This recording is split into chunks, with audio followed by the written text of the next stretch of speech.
Okay, let's dig into this. Marvel's Thunderbolts. It's coming May 2nd, 2025. Right. You send over a whole load of info, the cast, the comic background, and yeah, some pretty interesting fan theories. There's quite a bit floating around. So yeah, what we want to do today is kind of figure out the core of this team, this squad of anti-heroes.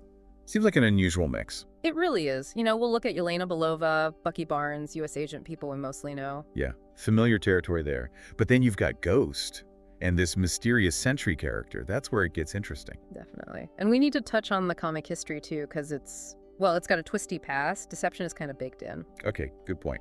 And finally, yeah, those theories, Val's role, what's the deal with the plot, and that asterisk in the title, what is that? Lots to speculate on there. It feels like there are some surprising connections waiting. Right, let's start with the team itself. It feels very deliberate, doesn't it? Oh, absolutely. It's striking how many of them trace back specifically to Black Widow and the Falcon and the Winter Soldier. Exactly. Like Yelena, we saw her skills in Black Widow, and then Hawkeye, Bucky's journey, obviously huge in Falcon and Winter Soldier. And John Walker's complicated time as Cap was right there too. Right, so those two projects feel like, I don't know, the foundation stones for this team. It really seems that way. It suggests those themes, moral ambiguity, government oversight, are going to be central here. Then you add David Harbour's Red Guardian, Hannah John Kamen's Ghost. They bring their own baggage. Yeah, unique histories there. But the real curveball, maybe, is Louis Pullman's character, Bob. Everyone's saying he's the Sentry. Uh-huh. The guy with immense power, amnesia, and this dark side, the Void. Val herself apparently said he could be stronger than all the Avengers combined, which is a lot. That's a massive claim. And here's where it gets really interesting, connecting to the comics. Go on. Sentry's base in the comics. It's called the Watchtower. Okay. And what did Val just rename Avengers Tower in the MCU? The Watchtower. Wow. Okay. Yeah. Probably not a coincidence, you think. Seems unlikely. And that brings us to Valentina Allegra de Fontaine, Julia Louis-Dreyfus. She's the common thread, isn't she? Popping up since Phase 4, recruiting these specific people. And grabbing Avengers Tower. Sets a statement. A big power play. Definitely. And if you look at her comic history, Madame Hydra, Russian sleeper agent. Right, not exactly trustworthy credentials. It makes you seriously question her motives for building this team, doesn't it? Can we take her stated goals at face value? Probably not. Which, yeah, leads perfectly into that wild comic history you mentioned. It is wild. The original Thunderbolts team, they were villains. Wait, really? Actual villains? Yep, posing as heroes, trying to gain public trust after the Avengers were thought to be gone. Whoa.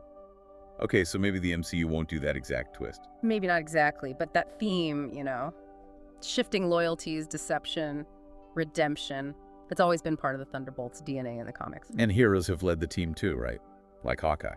Hawkeye, even Bucky Barnes himself in some iteration. Ah, okay. And we know Bucky's the de facto leader in the movie. Which feels significant. His whole redemption arc seems really central to where this might be heading. Maybe he's the moral compass. Or trying to be. Trying being the operative word, maybe, with this group? Could be. The comics give them so much to play with the team starting under false pretenses. Maybe genuinely becoming heroes, maybe just falling apart. So let's talk theories then. The Sentry Void thing feels like it has to be major. Absolutely. Trailer footage hints at just how destructive he can be. Raw power. And the prevailing theory is Val is manipulating him. Or wants to. Yeah, either controlling Sentry or using the team to retrieve some other asset. There's even that darker theory. The suicide mission one. That they're being set up to fail. Exactly. That she's sending them somewhere, expecting them not to come back. Grim stuff. And the asterisk? Thunderbolts? What are people saying? Oh, it's all over the place. Maybe it signals a name change later, like Dark Avengers? That fits Val's potential vibe. Or maybe it represents a hidden element, like Sentry himself, the secret weapon. Or could it still tie back to Thaddeus Thunderbolt Ross somehow?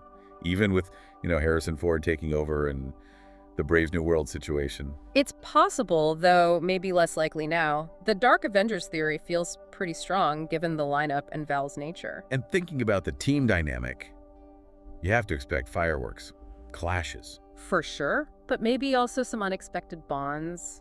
Shared trauma, maybe? That Toy Story 3 furnace scene reference from the director Jake Schreier?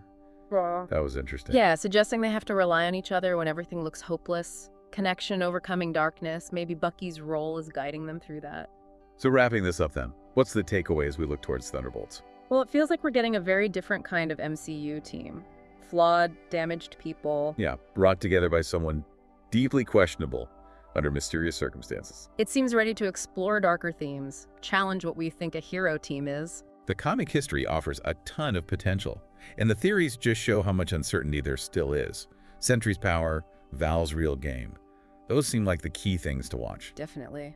Which leaves us, and you listening, with a final thought, maybe. Okay, let's hear it. In this MCU post-Endgame, without the classic Avengers structure,